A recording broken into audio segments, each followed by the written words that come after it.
The encyclical is sparking conversation far beyond Catholic circles. Hundreds of rabbis who wrote their own letter on ecology say they're inspired by Pope Francis. Wyatt Goolsby reports. Jewish leaders are taking a cue from Pope Francis. Hundreds of rabbis from coast to coast are providing spiritual guidance on the environment with a letter of their own.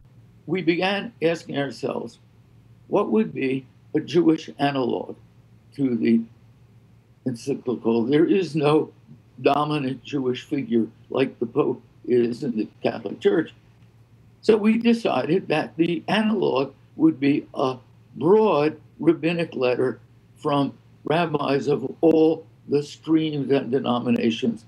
7 rabbis initially signed on. Now that number has grown to more than 340. The letter is not subtle. It warns Americans about the dangers of climate change using biblical references and calls for, quote, eco-social justice. It's too soon to know what the Pope will say in his letter, but Rabbi Fred Scherlander-Dobb of Bethesda, Maryland, says Francis has inspired many in his faith community to take a closer look.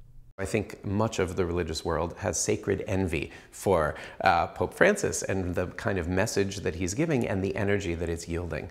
So once we knew that the encyclical was coming out, the interfaith involved folks in the Jewish community have mobilized to say, let's ride the papal coattails if we can. Dobbs' congregation is one of the most eco-friendly places of worship. Much of the sanctuary is built with recyclable materials powered by solar panels, and just outside, a garden.